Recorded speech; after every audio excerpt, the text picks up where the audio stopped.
Salam sehat dan belajar di rumah. Mari kita berdoa menurut agama masing-masing. Berdoa mulai. Berdoa selesai. Nah, pernahkah kalian menggunakan alat seperti pada gambar tersebut?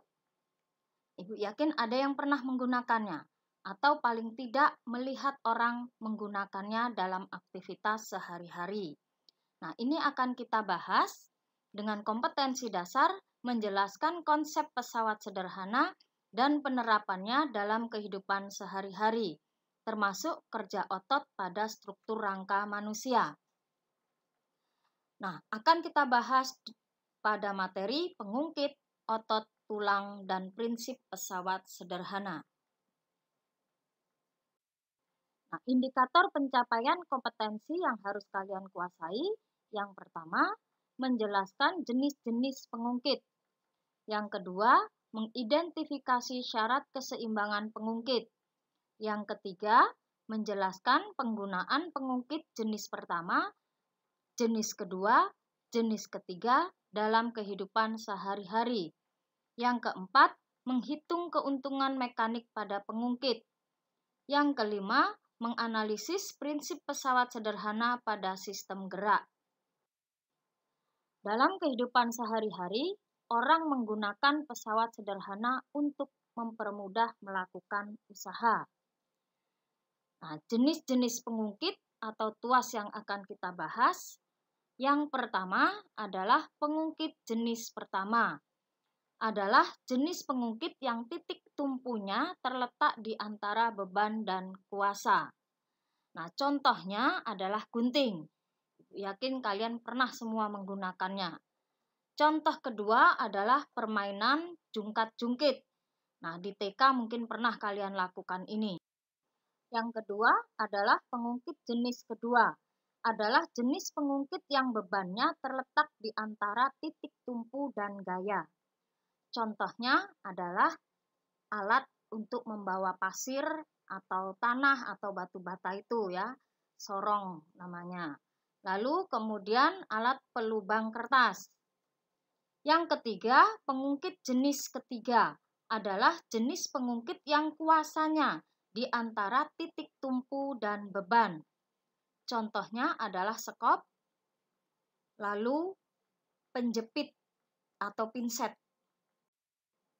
Nah, ini contoh-contoh lain dari masing-masing tuas. Tuas golongan 1, tuas golongan 2, dan tuas golongan 3. Ya, nah, jadi silahkan dilihat, Ibu yakin dalam kehidupan sehari-hari semua alat ini pernah kalian lihat atau pernah kalian gunakan.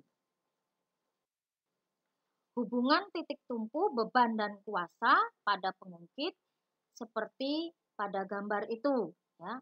Jadi ada gaya yang disimbolkan dengan F, lalu ada beban yang disimbolkan dengan W, lalu ada lengan kuasa LK, dan kemudian lengan beban LB.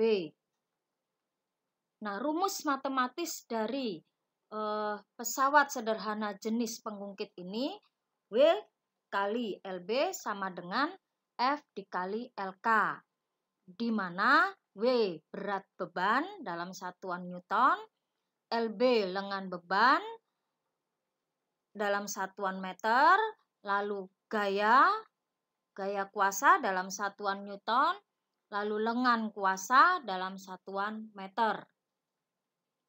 Nah, keuntungan mekanik dari pengungkit atau tuas ini dapat dicari menggunakan rumus W per F atau beban per gaya, atau dapat juga menggunakan perbandingan lengan kuasa dengan lengan beban atau LK dibagi LB, di mana W itu adalah berat benda yang dapat dicari dengan rumus massa dikali gravitasi. Ya, ingat pelajaran sebelumnya. Nah, contoh soal. Berapakah keuntungan mekanik dari pengungkit di bawah ini? Nah, silahkan kalian perhatikan di situ. Ya. Ada LK, ada LB. Nah, yang diketahui dari soal itu adalah LB, yang panjangnya 1 meter, LK panjangnya 2 meter, dan W sama dengan 160 Newton. Yang ditanya adalah keuntungan mekanik atau KM. Nah, kita jawab KM sudah ada tadi cara mencarinya, yaitu lengan kuasa dibagi lengan beban. Nah, kita gantikan simbol tadi. LK itu 2 meter, tuliskan angkanya 2 meter. Lalu LB angkanya 1 meter, kita tuliskan di situ. Ya. Nah, satuannya sudah sama, meter dan meter. Meter dibagi meter itu 1. Ya. Maka 2 dibagi 1 adalah 2. Sehingga hasilnya keuntungan mekaniknya adalah 2. Nah, tahukah kalian ketika mengangkat beban dengan lengan tangan, bagian bawah terangkat pada prinsipnya merupakan kerja pesawat sederhana, yaitu sistem pengungkit jenis 3. Perhatikan gambar tangan manusia berikut. Nah, ya, anggap saja tangan kita. Saat kita luruskan kedua lengan bagaimana, lalu saat lengan bawah kita angkat ke atas seperti apa.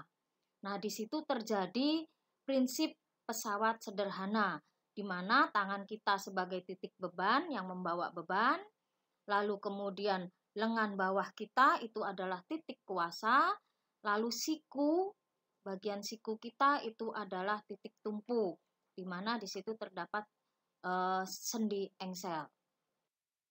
Nah, contoh aktivitas manusia yang menggunakan prinsip kerja pengungkit lainnya adalah seperti ini. Nah, seseorang sedang bermain bulu tangkis atau badminton.